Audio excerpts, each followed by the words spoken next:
1995년 7월 12일 오후 3시 40분 서울 외곽병원 응급실.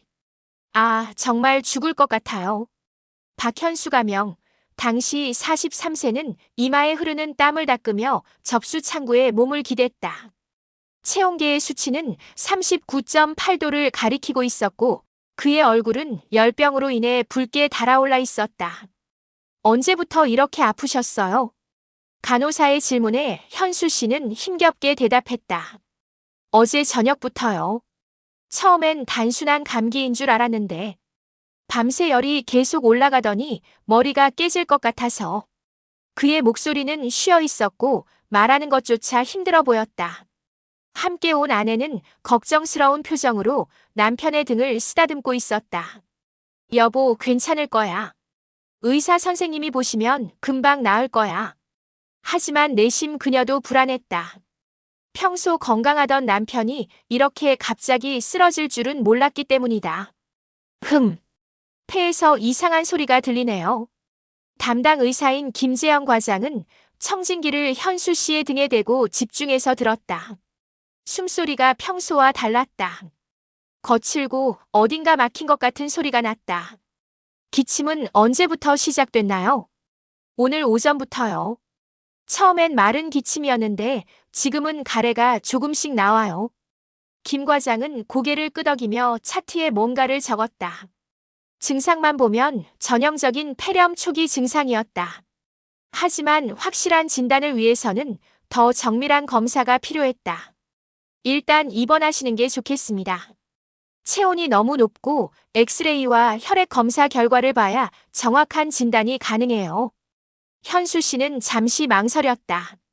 그는 작은 인쇄소를 운영하고 있었고 갑작스러운 입원으로 일정이 꼬이는 것이 걱정됐다. 꼭 입원해야 하나요? 주사 몇 대 맞고 집에 갈 수는 없을까요? 환자분 상태로는 위험합니다. 40도 가까운 고열이 계속되면 탈수나 다른 합병증이 올 수 있어요. 의사의 단호한 말에 아내가 남편의 팔을 잡았다. 여보, 의사 선생님 말씀 들어. 건강이 우선이잖아. 병실 배정을 받은 현수 씨는 4인실 침대 중 창가 자리에 누웠다. 병원 특유의 소독약 냄새와 하얀 벽면이 그를 더욱 불안하게 만들었다. 처음 입원해 보시는 거예요. 옆 침대의 환자가 친근하게 말을 걸었다. 60대 후반으로 보이는 그 남성은 이미 일주일째 입원 중이라고 했다. 네, 처음이에요. 좀 어색하네요. 곧 적응되실 거예요. 여기 간호사들도 친절하고 밥도 나쁘지 않아요. 현수 씨는 작은 미소를 지었다. 낯선 환경이었지만 다른 환자의 배려 있는 말이 마음을 조금 편하게 해주었다. 간호사가 들어와 체온을 재고 링거를 꽂았다. 차갑게 흘러들어오는 수액이 혈관을 타고 퍼져나가면서 현수 씨는 조금씩 안정을 찾는 듯했다. 여보세요, 엄마. 현수 씨는 침대에서 일어나 복도로 나가 공중전화로 어머니에게 안부 전화를 걸었다. 70대 중반의 어머니는 아들의 목소리를 듣자마자 걱정이 앞섰다. 현수야, 목소리가 왜 그래? 어디 아프니? 아니에요, 엄마. 그냥 감기 기운이 있어서 병원에서 하루 쉬는 거예요. 내일 오전이면 퇴원할 수도 있어요. 그는 어머니를 걱정시키지 않으려고 일부러 밝은 목소리를 냈다. 실제로도 링거를 맞고 나니 열이 조금 내린 것 같았고 기분도 한결 나아진 상태였다. 그래도 몸 조심하고 무리하지 마라. 나이가 젊지 않잖니? 네, 엄마. 걱정 마세요. 내일 집에 가면 연락드릴게요. 전화를 끊고 병실로 돌아온 현수 씨는 아내에게도 안심시키듯 말했다. 많이 나아진 것 같아. 링거 효과인가 봐. 정말 다행이다. 그래도 의사 선생님이 괜찮다고 할 때까지는 무리하지 마. 병원 식단은 생각보다 나쁘지 않았다. 흰죽에 계란찜 그리고 간단한 반찬들이 나왔다. 평소 같으면 밋밋하다고 느꼈을 음식이지만 지친 몸에는 오히려 부담스럽지 않아 좋았다. 입맛이 돌아온 것 같네. 같은 병실의 환자가 흐뭇한 표정으로 바라봤다. 네, 아까보다 많이 나아졌어요. 내일이면 정말 퇴원할 수 있을 것 같아요. 현수 씨의 목소리에는 확신이 섞여 있었다. 체온도 38도대로 떨어졌고 두통도 많이 줄어든 상태였다. 야간 근무를 시작한 정미영 간호사가 병실을 돌며 환자들의 상태를 확인했다. 그녀는 이 병동에서 5년째 근무하고 있는 베테랑이었다. 현수님, 컨디션 어떠세요? 많이 좋아졌어요.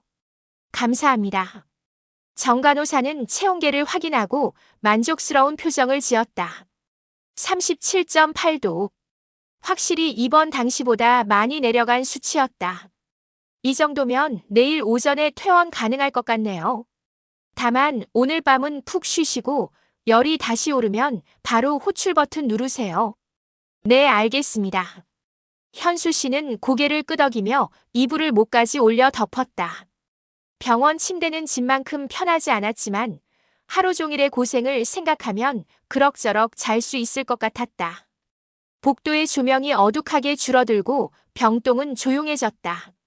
가끔씩 다른 병실에서 들려오는 기침 소리나 간호사의 발걸음 소리만이 정적을 깨뜨릴 뿐이었다. 현수 씨는 창밖을 바라보며 내일을 생각했다. 인쇄소에 밀린 일들, 기다리고 있을 고객들, 그리고 집에서 걱정하고 있을 가족들까지. 내일 아침이면 모든 게 정상으로 돌아갈 거야. 그는 그렇게 생각하며 눈을 감았다. 링거 주사의 규칙적인 물방울 떨어지는 소리가 자장가처럼 들려왔다. 이때만 해도 그 누구도 몰랐다. 이것이 박현수라는 남성을 마지막으로 평범한 일상에서 목격한 순간이 될 줄은. 다음 날 새벽 그의 인생에서 가장 기이하고 설명할 수 없는 사건이 시작될 것이라는 사실을 아는 사람은 아무도 없었다. 1995년 7월 13일 새벽 1시 30분. 7층 내과 병동, 정적 속의 불안. 야간 근무 간호사 정미영은 간호사실에서 환자들의 차트를 정리하고 있었다. 5년간의 야간 근무 경험으로 체득한 직감이 있었다.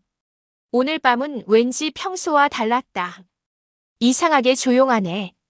동료 간호사인 박소희가 커피를 홀짝이며 중얼거렸다. 그녀는 이제 근무한 지 2년째 되는 후배였다. 조용한 게 좋은 거 아니야. 응급 상황 없으면 다행이지. 정미영은 그렇게 대답했지만 마음 한편으로는 묘한 긴장감을 떨칠 수 없었다. 병동의 정적이 평소보다 무거워 보였다. 712호 박현수 환자는 어때? 아까 체온 재러 갔을 때 어떻더라?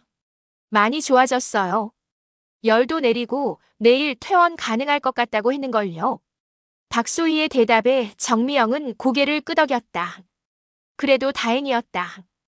입원 당시 상태를 보면 며칠은 더 있어야 할 줄 알았는데 회복이 빠른 편이었다.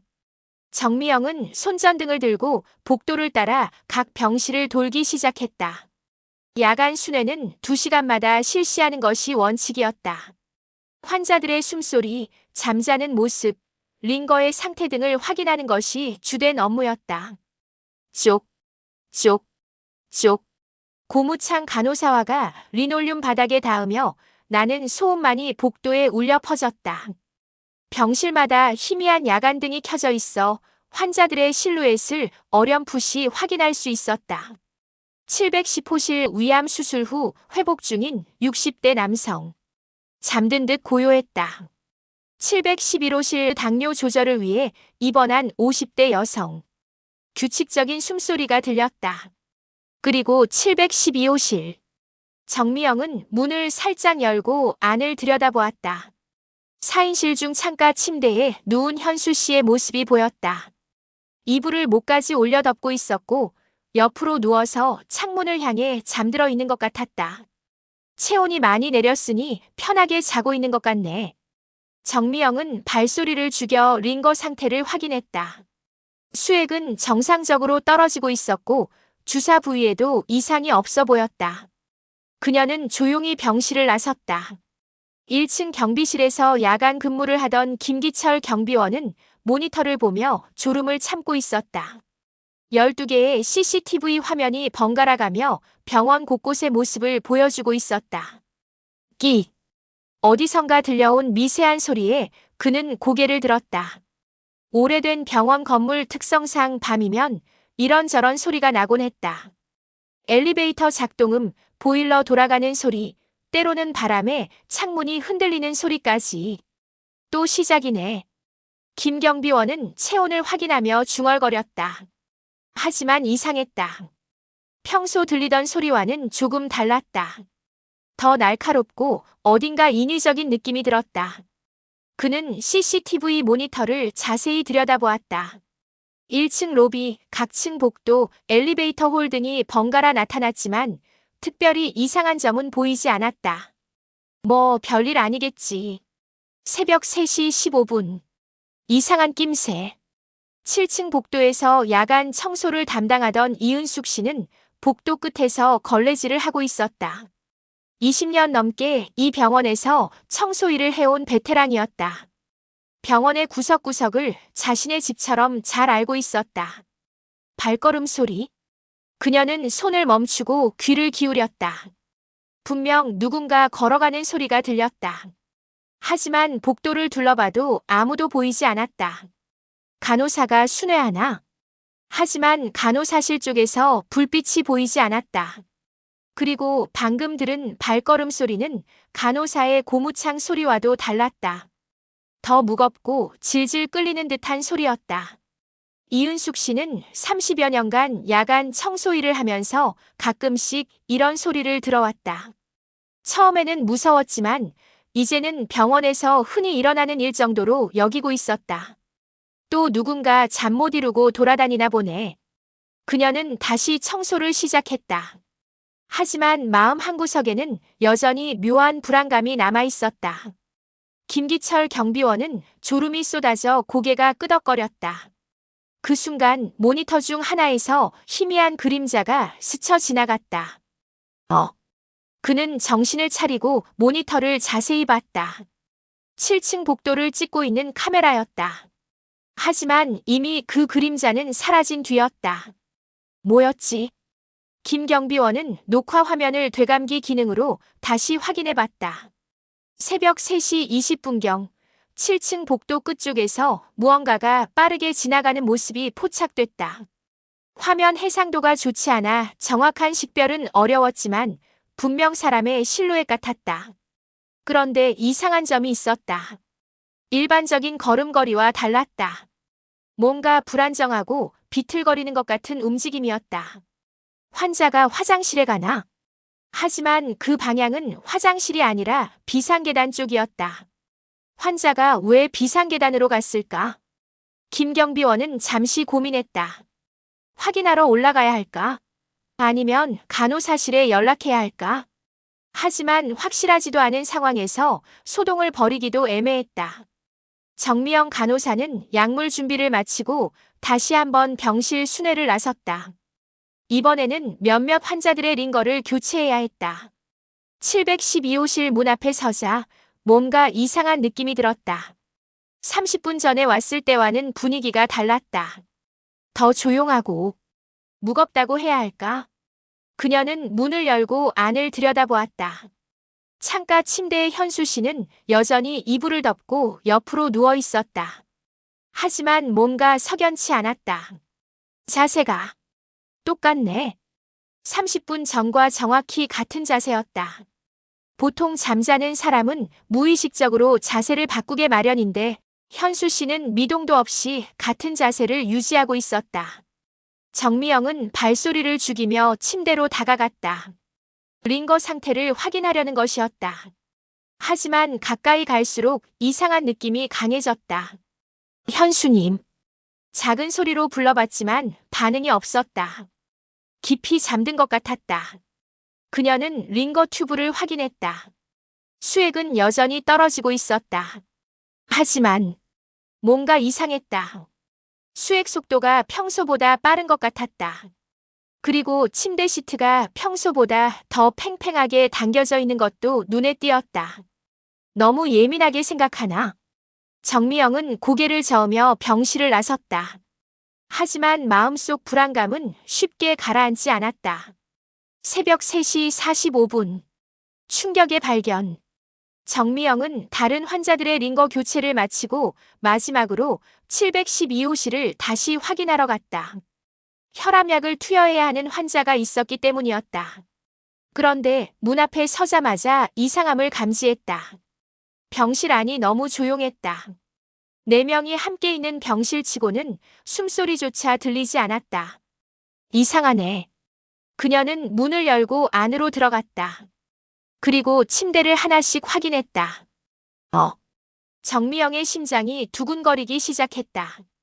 분명 20분 전만 해도 현수 씨가 이불을 덮고 자고 있었는데 이제는 침대가 비어 있었다.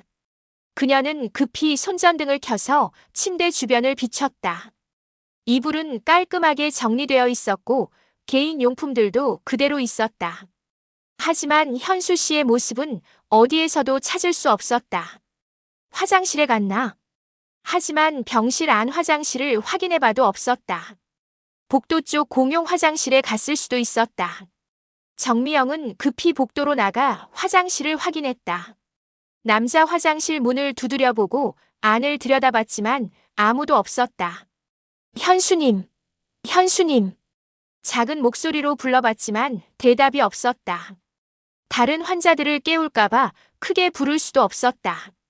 정미영은 서둘러 간호사실로 돌아가 박소희에게 상황을 알렸다. 712호 박현수 환자가 병실에 없어. 네. 어디 갔는데요? 모르겠어. 화장실도 확인했는데 없고. 분명 20분 전만 해도 침대에서 자고 있었거든. 박소희도 당황한 표정을 지었다. 환자가 갑자기 사라지는 경우는 흔하지 않았다. 특히 고열 환자가 밤중에 병원을 돌아다닌다는 것은 위험한 일이었다. 다른 층으로 갔을까요? 설마. 링거도 꽂혀 있던데. 정미영은 현수 씨의 차트를 확인했다. 링거는 계속 투여되어야 하는 상황이었다. 환자가 스스로 빼고 돌아다닐 리는 없었다. 일단 병원 안을 찾아보자. 경비실에도 연락하고. 두 간호사는 각각 다른 층으로 나눠서 수색을 시작했다. 동시에 1층 경비실에 연락을 취했다. 김기철 경비원은 간호사들의 연락을 받고 CCTV 녹화 화면을 다시 자세히 확인했다. 3시 20분경에 7층 복도에서 뭔가 지나가는 게 보이긴 했어요. 그런데 정확히 뭔지는 모르겠네요. 그는 해당 화면을 다시 재생해 보였다. 희미한 인형이 복도를 가로질러 지나가는 모습이 확실히 포착되었다. 이게 현수 환자일까요? 글쎄요. 화면이 너무 흐릿해서. 하지만 시간대로 보면 그럴 가능성이 높죠. 이 방향은 어디인가요? 비상계단 쪽이에요. 근데 이상한 게 걸음걸이가 좀 부자연스러워 보여요. 정미영은 화면을 보며 고개를 갸웃했다. 분명 사람이 지나간 것 같긴 한데 뭔가 일반적인 걸음걸이와는 달라 보였다. 병원 전체에 대한 수색이 시작되었다. 간호사, 경비원, 그리고 긴급히 연락받고 나온 당직 의사까지 가세했다. 1층부터 옥상까지 화장실, 휴게실, 계단, 심지어 지하 창고까지 샅샅이 뒤졌지만 현수 씨의 흔적은 찾을 수 없었다. 정말 이상해요. 어디로 갔을까요? 병원 밖으로 나간 걸까요? 환자복 차림으로 새벽에 나갔다고요? 게다가 링거 주사까지 맞고 있던 상태에서 의료진들은 혼란스러워했다. 이런 상황은 처음이었다. 일단 가족들에게 연락하고 경찰에도 신고해야겠어요. 당직 의사의 판단으로 오전 6시에 공식적인 실종 신고가 접수되었다. 수색이 계속되는 동안 712호실의 다른 환자들이 하나둘 잠에서 깼다. 무슨 일이에요? 왜 이렇게 시끄럽죠? 박현수 환자가 없어졌어요. 혹시 밤중에 뭔가 들은 거 없으세요? 환자들은 고개를 저었다.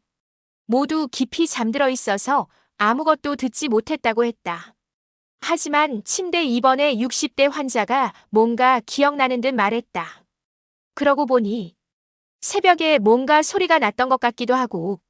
하지만 꿈이었나 싶어서. 어떤 소리였어요? 글쎄요. 뭔가 끌리는 소리? 아니면 천천히 걸어가는 소리? 정확하지 않아요. 이 증언만으로는 뭔가 확실한 것을 알아낼 수 없었다. 하지만 분명한 것은 박현수라는 평범한 중년 남성이 잠긴 병실에서 흔적도 없이 사라졌다는 사실이었다. 1995년 7월 13일 오전 6시 30분 강동경찰서 112 신고센터. 네, 강동경찰서입니다. 저희 병원에서 환자 한 분이 실종됐습니다. 밤사이에 갑자기 사라져서. 병원 당직 의사 김재현의 목소리에는 당황스러움이 배어 있었다. 30년 가까이 의료진으로 일하면서도 이런 경우는 처음이었다. 실종이라고 하셨나요? 언제부터 안 보이셨죠? 새벽 3시 45분경에 확인했을 때 침대가 비어 있었습니다. 그전 2시 10분까지는 분명 병실에 있었고요. 환자분이 스스로 병원을 나갔을 가능성은 없나요? 그게 40도 가까운 고열로 입원한 환자이고 링거 주사를 맞고 있던 상태였습니다. 혼자 나갈 수 있는 상황이 아니었어요. 신고 접수를 받은 경찰관 이성민은 사안의 심각성을 직감했다.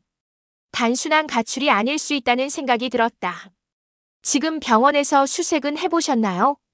네, 새벽부터 직원들이 총동원되어 찾아봤지만 어디에도 없습니다. CCTV도 확인해봤는데 애매한 영상만 하나 있고요. 알겠습니다. 곧 현장으로 출동하겠습니다. 오전 7시 15분. 현장 도착, 첫 수사 시작. 강동경찰서 수사과 박철민 형사와 동료 김영호 형사가 병원에 도착했다. 박 형사는 15년 차 베테랑으로 각종 실종 사건을 다뤄본 경험이 풍부했다. 상황을 자세히 설명해 주세요. 간호사실에서 정미영 간호사와 당직 의사를 상대로 한 첫 조사가 시작되었다. 환자분 성함은 박현수, 43세 남성이고요.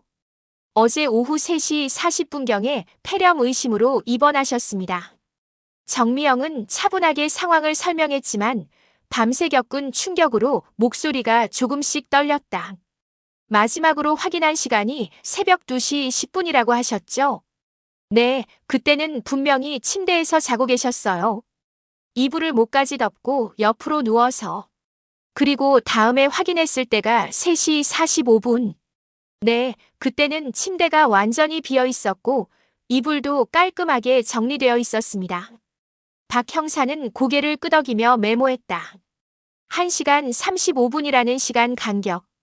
그 사이에 무슨 일이 일어났을까? 혹시 환자분이 평소에 이상한 행동을 보인다거나 정신적인 문제가 있었나요?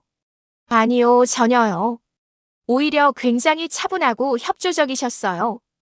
가족들과 통화할 때도 내일 퇴원할 수 있을 것 같다고 밝게 얘기하시더라고요.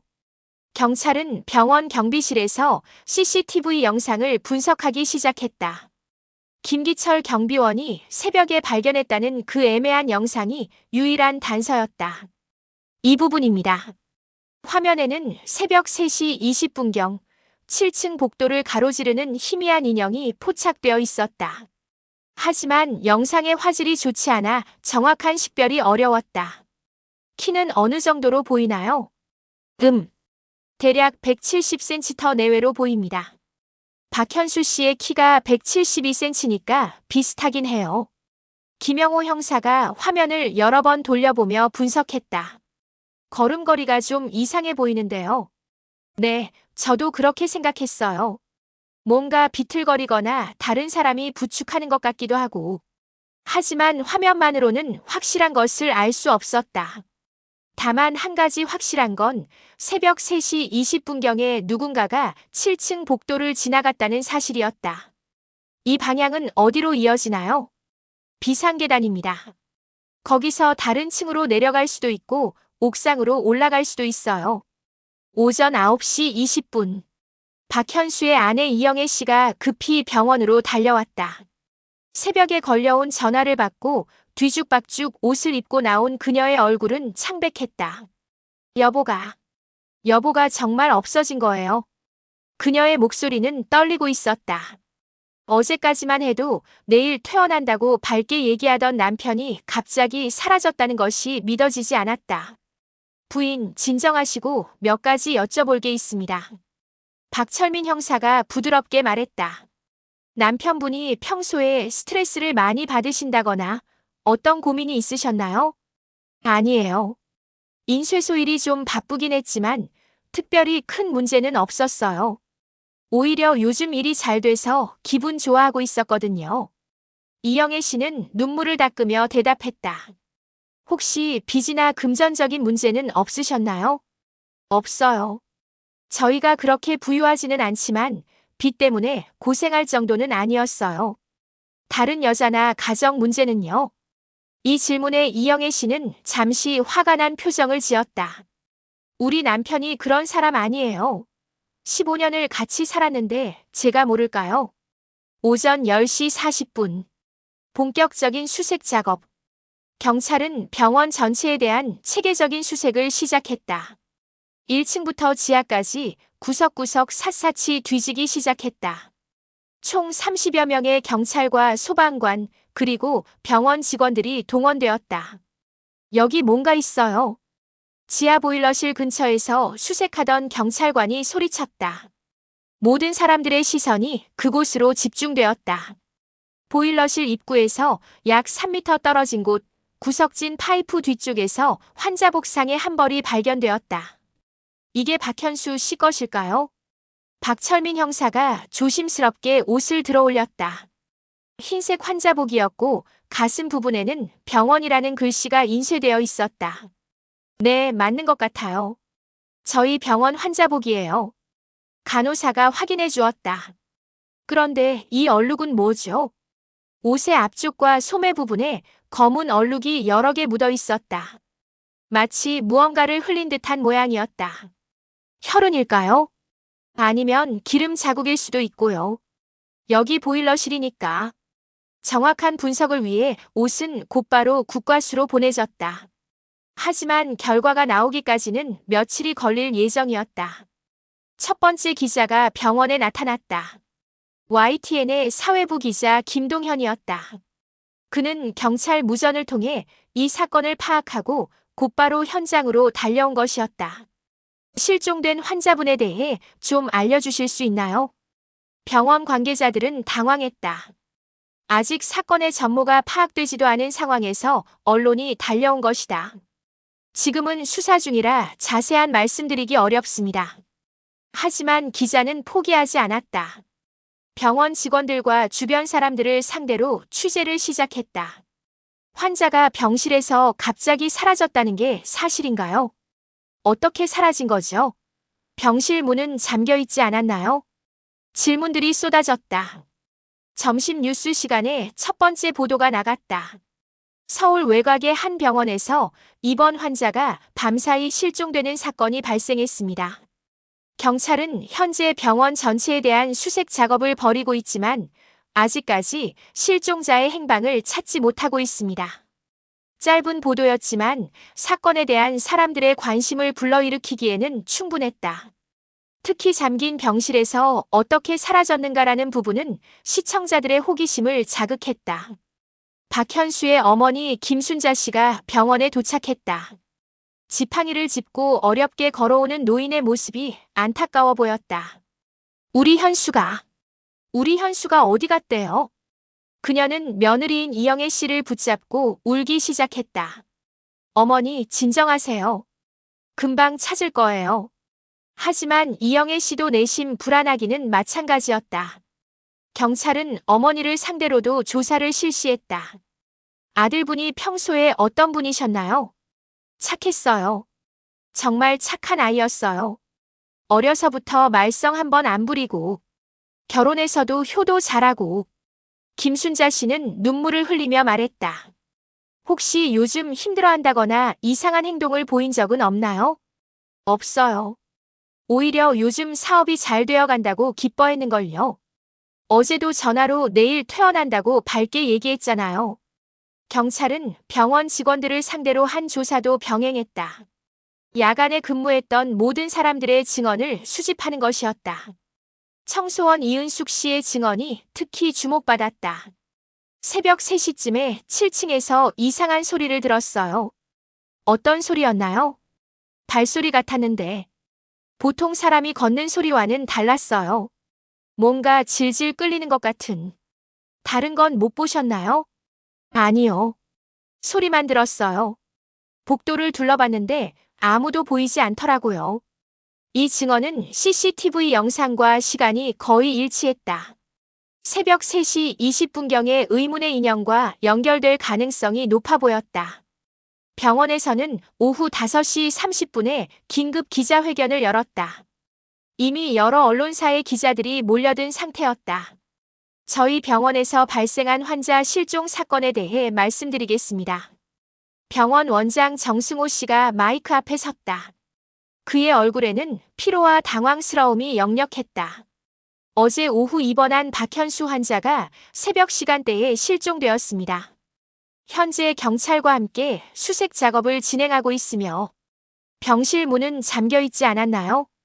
기자들의 질문이 쏟아졌다. 병실 문은 일반적으로 잠그지 않습니다. 응급 상황에 대비해서요. 그럼 환자가 스스로 나간 거 아닌가요? 그 가능성도 있지만 환자의 상태상 혼자 움직이기는 어려웠을 것으로 보입니다. 다른 가능성은 고려하고 있나요? 원장은 잠시 망설였다. 제3자 개입 가능성을 언급하기에는 아직 이르다고 생각했다. 현재로서는 모든 가능성을 열어두고 수사 중입니다. 저녁 뉴스 시간에는 더 자세한 보도가 나갔다. 병원 환자 실종 사건 미스터리 깊어져. 입원 환자가 밤사이 흔적도 없이 사라진 이번 사건은 많은 의문점을 남기고 있습니다.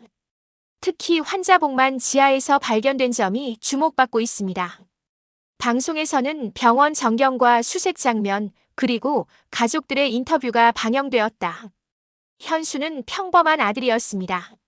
자발적으로 병원을 떠날 이유가 없어요. 어머니 김순자 씨의 인터뷰가 전파를 탔다. 울먹이는 노인의 모습이 시청자들의 동정심을 불러일으켰다. 해가 져가면서 첫날 수색 작업이 마무리되었다. 하루 종일 30여 명이 투입되었지만 환자복 외에는 별다른 단서를 찾지 못했다. 내일 다시 수색을 계속하겠습니다. 그리고 주변 지역으로 수색 범위를 확대할 예정입니다. 박철민 형사의 브리핑이 있었다. 혹시 사건 해결의 가능성은 어느 정도로 보시나요? 기자의 질문에 박 형사는 신중하게 답했다. 아직 초기 단계라 속단하기는 어렵지만 최선을 다해 수사하겠습니다. 하지만 그의 표정에서는 쉽지 않을 것이라는 예감이 읽혔다. 1995년 7월 16일 오전 9시 20분 국과수 분석 결과 발표. 사건 발생 3일째 드디어 기다리던 국과수 분석 결과가 나왔다. 강동경찰서 수사과 회의실에는 긴장감이 흘렀다. 분석 결과를 말씀드리겠습니다. 국과수 김윤정 연구관이 서류를 펼쳐 보였다. 박철민 형사와 동료들은 숨을 죽이고 기다렸다. 우선 환자복은 확실히 박현수 씨가 입었던 것이 맞습니다. 섬유에서 그의 DNA가 검출되었고 혈액형도 일치합니다. 그럼 얼룩은 뭔가요? 여기서 문제가 복잡해집니다. 검은 얼룩의 성분을 분석한 결과 김 연구관은 잠시 말을 멈췄다. 결과가 예상과 달랐기 때문이었다. 두 가지 성분이 혼합되어 있었습니다. 하나는 기계유, 또 하나는 혈흔으로 추정되는 물질이었습니다. 회의실이 조용해졌다. 단순한 답을 기대했던 수사관들은 당황스러웠다. 혈흔이라고 하셨는데 박현수 씨의 것인가요? 그것까지는 확정할 수 없습니다. 혈액량이 너무 적어서 정밀한 분석이 어려웠어요. 다만 인간의 혈액이 맞는 것은 확실합니다. 박 형사는 고개를 저었다. 단서 하나가 생겼다고 생각했는데 오히려 의문만 더 커진 상황이었다. 그때 경찰서로 한 통의 전화가 걸려왔다. 혹시 병원 실종 사건 때문에 전화드리는 건데요. 수화기 너머로 들려온 것은 50대 남성의 조심스러운 목소리였다. 네, 말씀하세요. 제가 그날 새벽에 이상한 걸 봤거든요. 처음에는 별거 아닌 줄 알았는데 뉴스 보니까 전화를 건 사람은 병원에서 200m 떨어진 곳에서 치킨집을 운영하는 조민호 씨였다. 그는 새벽 장사를 위해 일찍 나와 준비를 하던 중이었다. 정확히 언제였나요? 7월 13일 새벽 4시쯤이었던 것 같아요. 가게 앞에서 재료를 정리하고 있는데 이상한 차 한 대가 지나가더라고요. 이상한 차요? 네, 검은색 승용차였는데 라이트를 끄고 천천히 지나가는 거예요. 그것도 병원 쪽에서 나와서. 박 형사의 관심이 집중되었다. 차종이나 번호판은 확인하셨나요? 워낙 어두웠고 라이트가 꺼져 있어서 잘 안 보였어요. 다만 뒷자리에 누군가 탄 것 같긴 했는데요. 확실한가요? 100% 확실하지는 않지만 뭔가 움직이는 게 보였어요. 새로운 목격담이 나오자 경찰은 다시 한번 병원 주변을 세밀하게 조사하기 시작했다. 특히 조민호 씨의 치킨집에서 병원까지의 경로를 중점적으로 살펴봤다. 여기서 병원까지가 200m 정도네. 김영호 형사가 거리를 재어봤다. 차가 병원에서 나왔다면 어떤 경로로 나갔을까? 병원에는 정문과 응급실 쪽 출입구, 그리고 직원용 뒷문이 있었다. 하지만 새벽 시간에는 응급실 출입구만 열려있는 상태였다. 응급실 쪽 CCTV는 확인해봤나? 네, 그쪽은 아무것도 안 나왔어요. 새벽에는 응급 환자도 없었고요. 그렇다면 다른 출입구를 이용했을 가능성이 높았다. 하지만 그곳에는 CCTV가 없었다. 점심시간 병원 식당에서 수사관들은 직원들과 비공식적인 대화를 나누고 있었다. 그때 한 간호보조사가 조심스럽게 다가왔다. 혹시 수사하시는 분들이죠? 30대 초반으로 보이는 여성 김미숙 씨였다. 그녀는 주변을 살피더니 작은 목소리로 말했다. 그날 밤에 이상한 걸 봤어요. 뭘 보셨나요? 새벽 3시쯤이었는데요. 지하로 내려가는 계단에서 누군가 내려가는 걸 봤거든요. 박 형사는 즉시 메모장을 꺼냈다. 자세히 얘기해 주세요. 제가 야간 근무를 마치고 퇴근 준비를 하려고 1층으로 내려가는데 지하 계단 쪽에서 발소리가 들렸어요. 누군지 확인하셨나요? 아니요.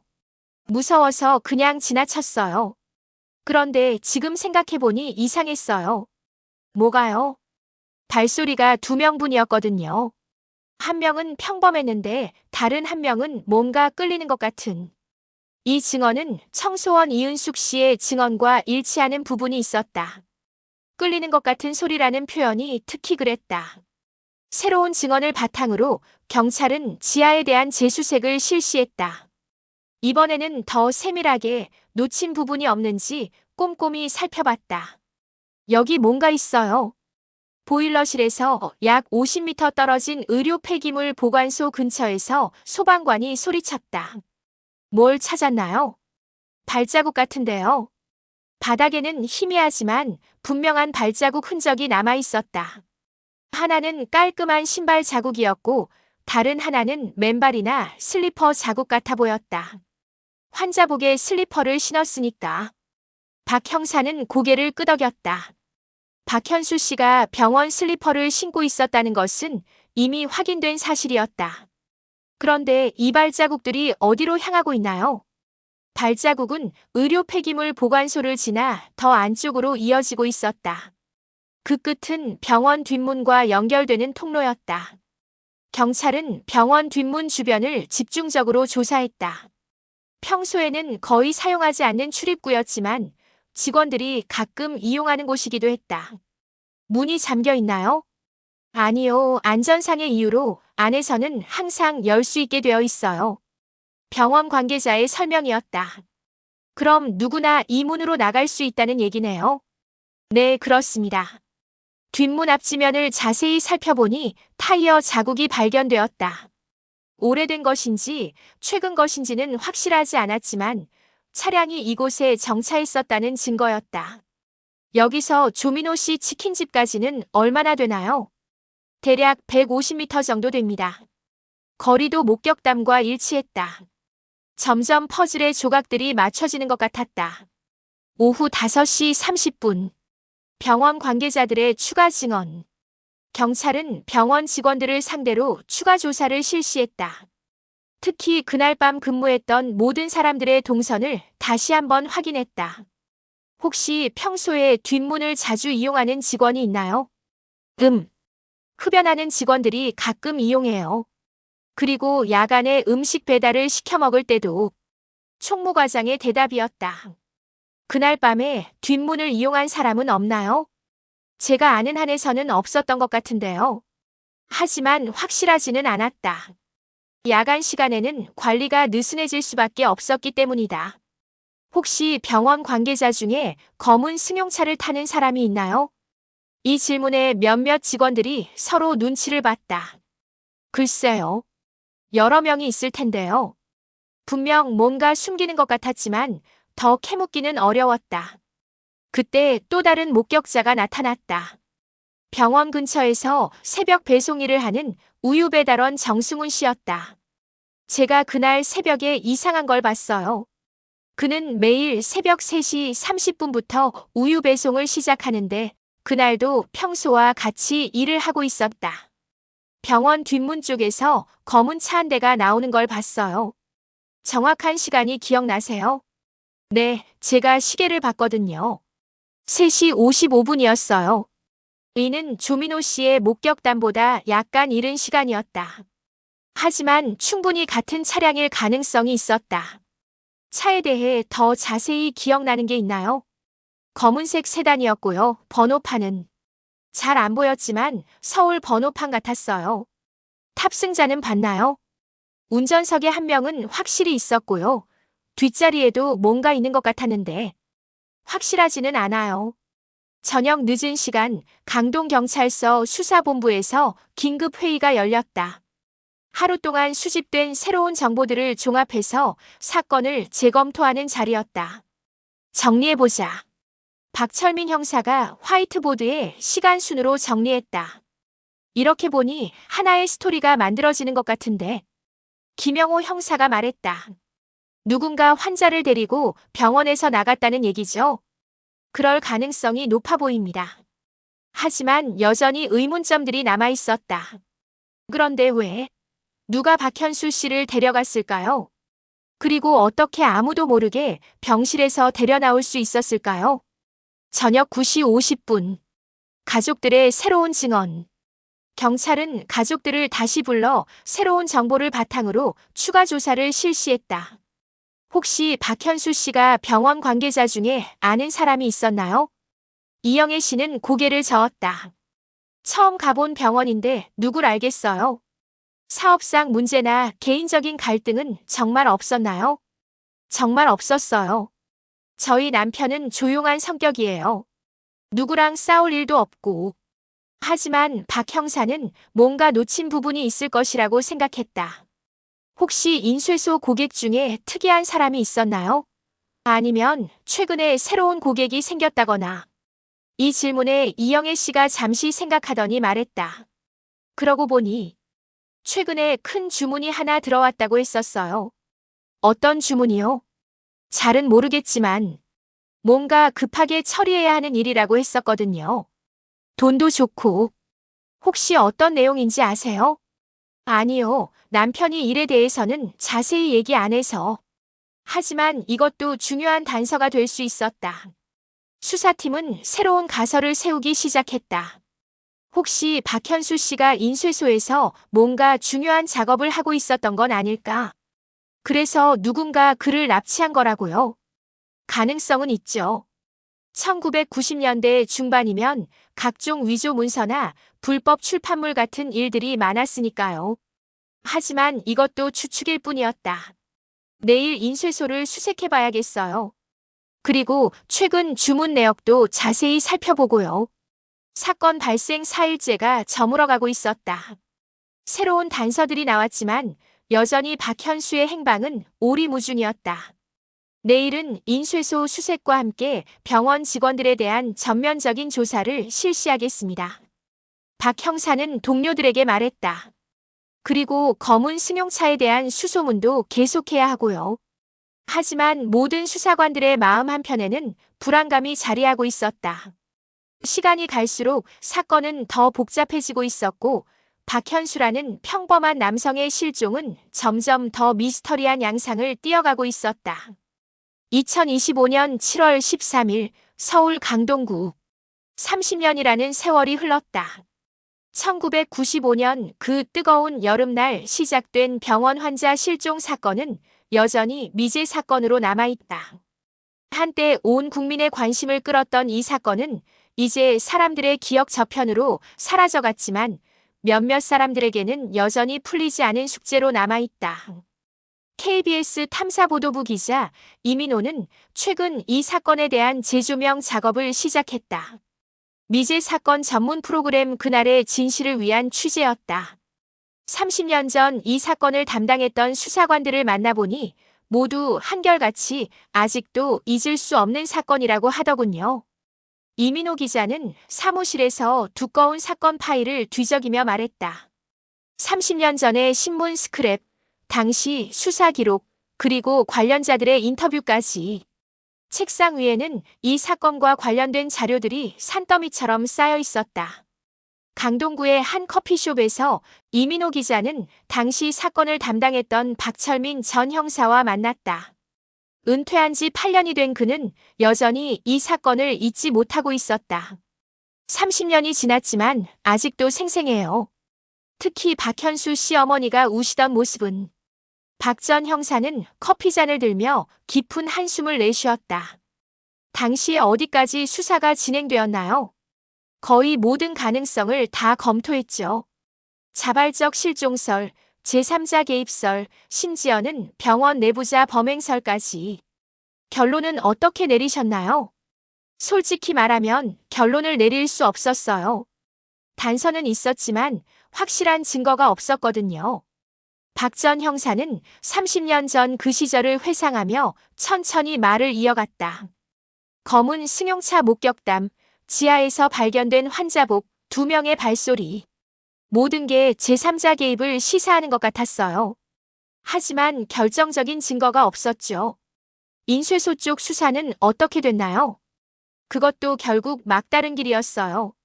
박현수 씨가 작업하던 인쇄물들을 모두 확인해봤지만 특별히 의심스러운 건 없었거든요. 취재진은 박현수의 아내였던 이영희 씨를 찾아갔다. 그녀는 남편이 실종된 후 혼자서 2아이를 키우며 힘겹게 살아왔다. 아직도 기다리고 계신가요? 이 질문에 이영애 씨는 잠시 말을 잃었다. 30년이라는 세월 동안 수없이 받았던 질문이지만 여전히 대답하기 어려웠다. 처음 10년은 정말 기다렸어요. 언젠가는 돌아올 거라고 믿었죠.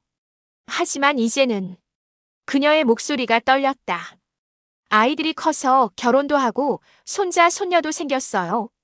이제 70이 된 제게 30년 전 일은 마치 꿈 같기도 해요.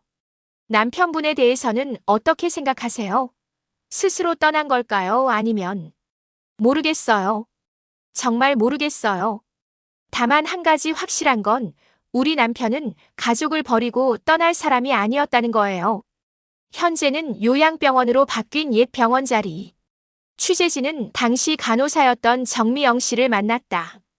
그녀는 현재 다른 병원에서 간호팀장으로 일하고 있었다. 30년이 지났지만 그 밤은 잊을 수가 없어요. 정미영 씨는 당시 상황을 생생하게 기억하고 있었다. 분명히 2시 10분에는 침대에 계셨어요. 이불을 덮고 옆으로 누워서. 그런데 1시간 반 만에 감쪽같이 사라진 거죠. 혹시 당시에 의심스러운 직원이나 관계자가 있었나요? 글쎄요. 당시에는 모든 사람이 의심스러워 보였어요. 하지만 지금 생각해보면 병원 직원이 환자를 데리고 나갈 이유가 있을까 싶기도 하고요.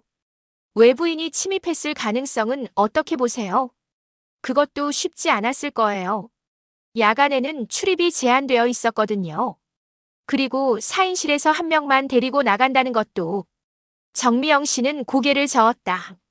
30년이 지났지만 여전히 이해할 수 없는 일이었다. 이민호 기자는 사건을 새로운 관점에서 분석하기 위해 여러 전문가들을 만났다. 첫 번째로 만난 사람은 범죄 심리학자 김수진 교수였다. 1990년대와 현재의 수사 기법을 비교해보면 당시에는 놓친 부분들이 꽤 있을 것 같습니다.